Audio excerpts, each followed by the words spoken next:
I'm Jennifer from Cultaholic. This is This Day in Wrestling, and I'm joined by the lovely Jack the Jobber again. You were going to say I was going to say beautiful, yeah, and then I was thought, like, nah, that's not maybe quite. a wee bit unprofessional. Oh, would it be? Oh, thank you very much. You are beautiful. No, it's too late now. It's too late. Because I saw him checking out himself on his phone earlier. So. Kayfabe is dead. Sorry, breaking that right. fourth wall. Anyway, May 4th. Welcome, everyone, to May the 4th. We'll go to 2002. Okay. And it was an insurrection in the UK. Now, interestingly, when I was going over these notes, I realised that I'd said on April 21st that Backlash 2002 was the last WWF branded pay-per-view. However, I meant, obviously, it was the last American WWF pay-per-view. Well, it's an easy mistake. I mean, because this was in the UK, for people who don't know. This was at Wembley. But yeah, it was the actual last WWF pay-per-view. The World Wildlife Fund? Federation. Are they a federation as well? I'm sure they were. Fund. Is it? But they've changed their name now too. Have they? It's the... WCW now. No, it's like World World Federation, something, and N. There's an N in it now. Oh, so they could have it back.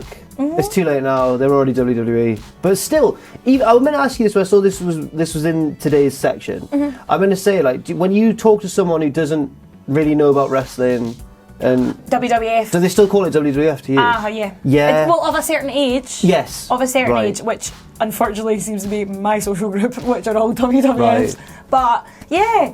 I still refer to it as well, like if I'm talking about WWE. No, like if I'm talking about WWE to somebody and they're like, and I'm like, oh, WWF, and they're like, and they'll pick up on it. I go WWE, and if they don't get it, I go WWF, and if they don't get it, I'm like wrestling. I go like The Rock and Stone Cold, and then someone the Undertaker, totally. and then they go like, right, yeah. And then they sort of leave the room, and I'm like, okay, never mind. I'm like, please don't speak to me. No. But anyway, this was the last WWF branded pay-per-view, and the main event was a singles match between Triple H and Undertaker. That's big. That's a big main event. It's actually huge. Triple H. Yes. Boo. He's my boy, Triple H. But there was loads on this card actually, like loads. There was the Intercontinental was defended, and that was Rob Van Dam and Eddie Guerrero. This is stacked already. Seriously, this is such a huge it's so card. amazing. No wonder this was the only one to air in America. Right. Just out of the insurrection lot, because this is so good. The hardcore title was Booker T and Steven Richards. Oh, Steve Richards. European title was Spike Dudley against William Regal. These are some big matches. And then there was Stone Cold and Big Show with Flair as a guest ref. What? I know, right? This can't have been... Stone Cold can't have had long left in his career. Which is crazy. That is crazy. Yeah. Was it in London? It was in London, It was at Wembley. And guess who might have been there? Adam Pacino? No. Have you been to an insurrection? No. Have you been to it? No. I've never been to a UK WWE pay-per-view. I've not been to pay-per-views. I've been to house shows. In fact, I was front row for SmackDown when it was in Glasgow. Oh, really? Is that when so you can see me on the network. But no, he was. Was he Raw? No, that was a house show, was it not? No, that was Raw. Sorry, you're right. I was at Raw as well. But no, that was James Ellsworth was there. Oh. Great. It was really good. Very good. good. You can go on the network and see me totally marking out over Daniel Bryan. Oh, Daniel. It's great fun. Great fun. So that happened, which is good. 2006, WWE publicly confirms that it's bringing back ECW as a full-time brand. It was so exciting at the time. It was. At the time, it was exciting. Yeah, didn't really go to plan. No. It was weird, right? Because they started ECW, or they brought it back, because One Night Stand went down so well in the 2 years that it ran. And then Rob Van Dam won the belt and everything, and everyone was like, wow, this is crazy, bring it back. And then they did.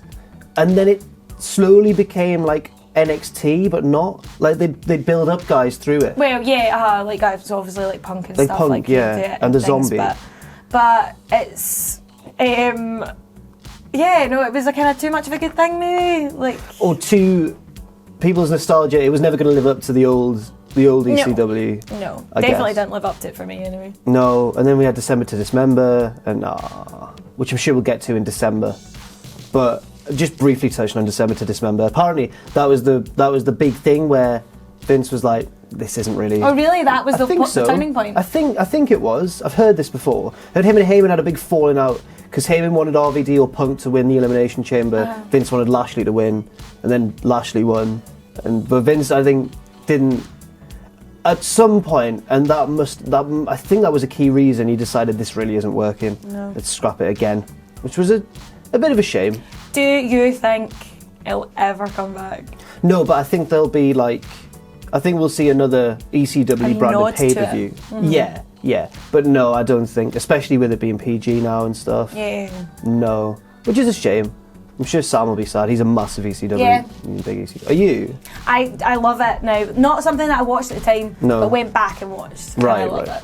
it. Fair. And anything Paul Heyman touches is just gold dust in my eyes. Paul Heyman's touched gold dust. No, don't start this rumour.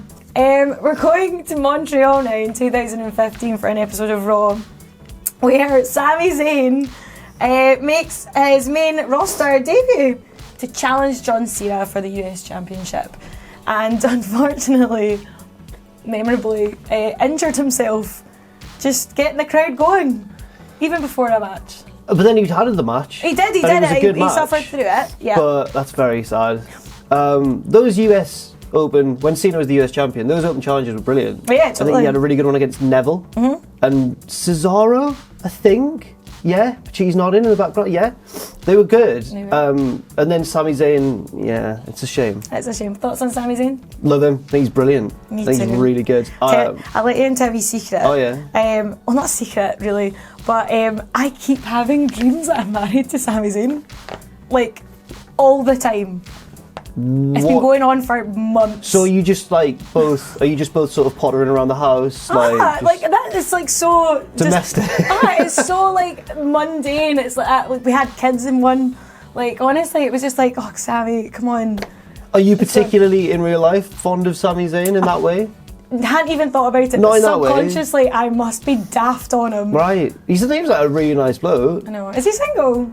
I don't know. I don't know. I might tweet him and just be like, right here, this is a really good life we've got going on in my head. Are you in like a nice house? Yeah, I mean nothing fancy.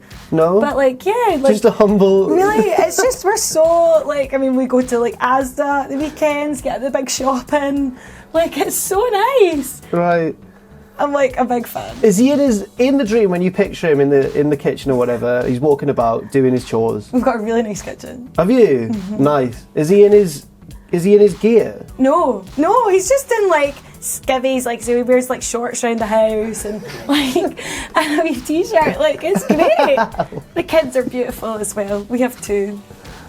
Oh my god, I sound mental. No, it's good. It's good. And these have been going on for a while. These months. I'm beginning to think this is the universe telling me something. This is bizarre. Does Kevin Owens ever pop round? No. You've not let him see his friends? That's actually a good point. I'm a controlling, horrible woman. Oh dear. Poor Sammy. It's a great life.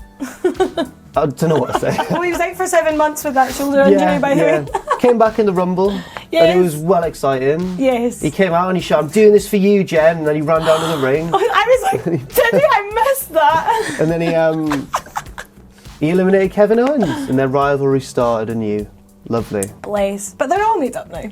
But yeah, they pop around yours for barbecue. I was going to say, anytime you want to come round, Kevin, it's fine.